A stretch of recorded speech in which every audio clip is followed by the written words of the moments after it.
Hai, Assalamualaikum warahmatullahi wabarakatuh. Perkenalkan, nama saya Dina Silvianti, NIM 1914070006. Di video kali ini, saya akan menjelaskan tentang konsep dasar penelitian. Silahkan menonton.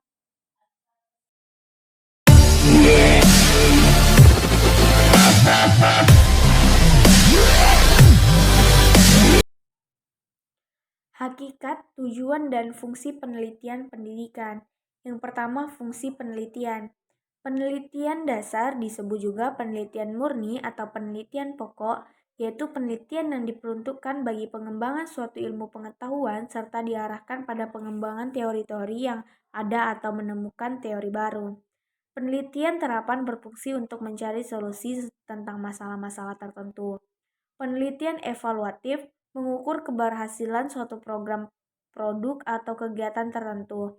Penelitian pendidikan dapat diartikan sebagai proses yang sistematis atau pemecahan masalah pendidikan melalui metode ilmiah. Selanjutnya yaitu tujuan penelitian. Yang pertama, memperoleh informasi baru, mengembangkan dan menjelaskan, menerangkan, memprediksi, dan mengatur suatu ubahan.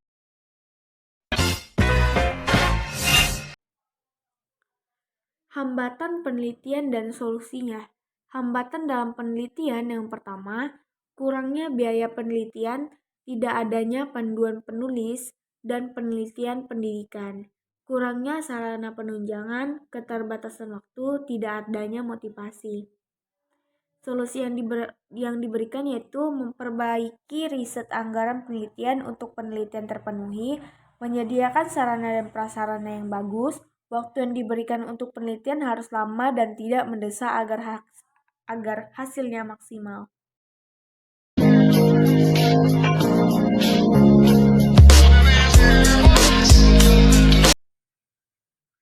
Jenis penelitian di bidang pendidikan. Yang pertama, penelitian kuantitatif, penelitian ilmiah yang sistematis terhadap bagian-bagian dan fenomena serta kualisitas hubungan-hubungannya. Penelitian kualitatif, penelitian yang bersifat deskriptif dan cenderung menggunakan analisis. Selanjutnya yaitu penelitian eksploratif, salah satu jenis penelitian sosial yang tujuannya untuk memberikan sedikit definisi atau penjelasan mengenai konsep atau pola yang digunakan dalam penelitian. Selanjutnya yaitu penelitian historis atau metode penelitian yang meliputi pengumpulan data dan penafsiran gejala peristiwa yang timbul di masa lalu yang menggambarkan secara kritis. Selanjutnya yaitu penelitian deskriptif, salah satu jenis penelitian yang tujuannya untuk menyajikan gambaran lengkap mengenai staging sosial atau dimaksudkan untuk eksplorasi dan klarifikasi mengenai suatu fenomena. Penelitian eksperimen adalah suatu tindakan dan pengamatan hubungan sebab akibat dari beberapa variabel. Selanjutnya, penelitian korelasional yaitu untuk mendeteksi sejauh mana variasi-variasi pada suatu faktor dengan koefisiensi korelasi. Bagiannya yaitu penelitian tindakan filsafat dan metodologi penelitian, penelitian survei suatu teknik pengumpulan informasi, ground research, penelitian yang dilakukan dengan wawancara dan pengalaman dari subjek penelitian.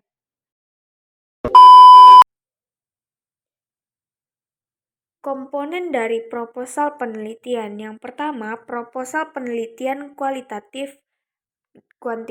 Yang pertama, judul, latar belakang masalah, rumusan masalah, tujuan penelitian, kegunaan penelitian, penelitian terlebih dahulu, kajian teoritik, hipotesa penelitian, metodologi penelitian, sistematika penelitian, dan lampiran. Lampiran terdiri dari daftar rujukan, jadwal penelitian, rencana anggaran, dan CV peneliti. Selanjutnya yaitu proposal penelitian atau PAR. Yang pertama, judul penelitian, isu-isu dan fokus penelitian, alasan memilih komunitas sebagai subjek penelitian, kondisi komunitas saat ini, kondisi komunitas yang diharapkan, strategi yang akan digunakan, pihak yang akan dilibatkan, sumber yang dimiliki, modal pembelajaran, dan lampiran. Lampiran terdiri dari daftar rujukan, jadwal penelitian, rencana anggaran, CV peneliti, surat kesepakatan dengan komunitas.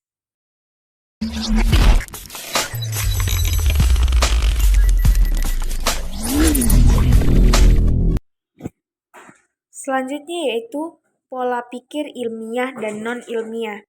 Berpikir ilmiah adalah berpikir yang logis dan empiris. Logis sama dengan masuk akal, empiris sama dengan dibahas secara mendalam berdasarkan fakta yang dapat dipertanggungjawabkan. Langkah-langkah berpikir ilmiah yang pertama, kita harus merumuskan masalah. Yang kedua, merumuskan hipotesis. Yang ketiga, mengumpulkan data-data. Yang keempat, menguji hipotesis. Yang kelima, merumuskan kesimpulan. Sarana-sarana berpikir ilmiah yaitu yang pertama sarana bahasa, sarana logika, dan sarana definisi. Berpikir non-ilmiah ialah kegiatan berpikir yang dilakukan oleh seseorang yang hanya menggunakan akal sehat, perasaan, dan prasangka, serta intuisi yang kebenarannya diperoleh secara kebetulan tanpa melalui proses pengumpulan data. Jenis-jenis berpikir non-ilmiah yaitu yang pertama dogmatis, yang kedua intuitif, yang ketiga spekulatif, yang keempat otoritas ilmiah.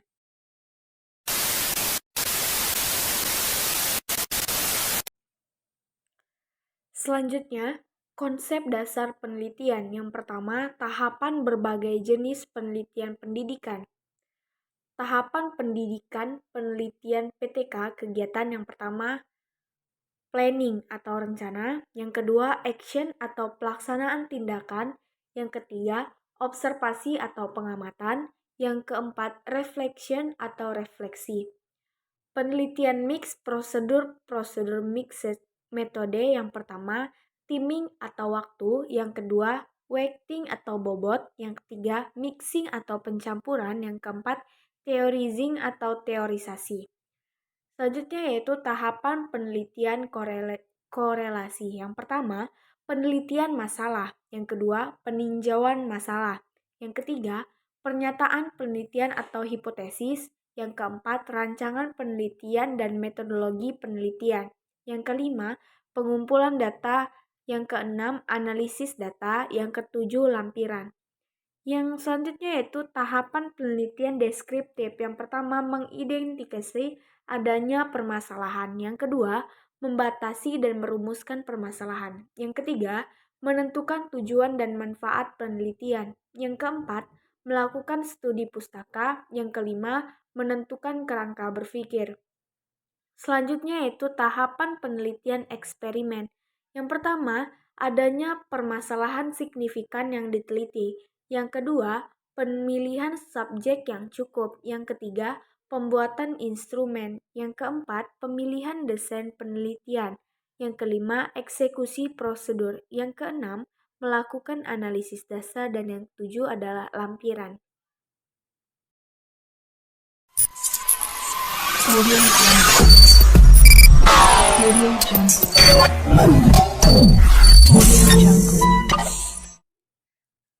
Selanjutnya yaitu paradigma pendekatan penelitian.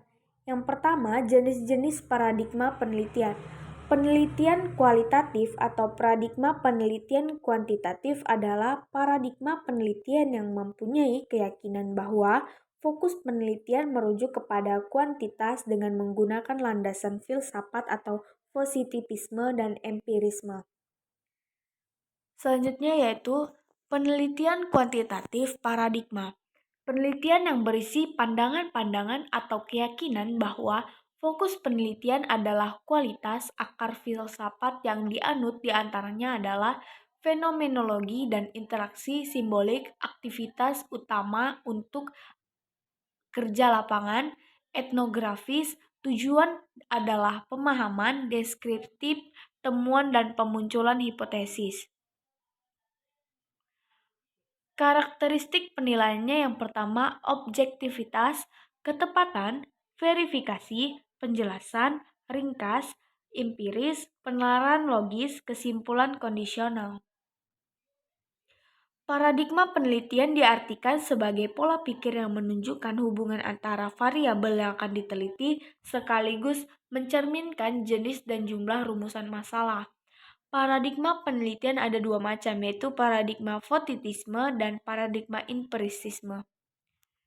Paradigma positivistik akan melahirkan pendekatan kuantitatif, sedangkan paradigma interpretif akan melahirkan pendekatan kualitatif.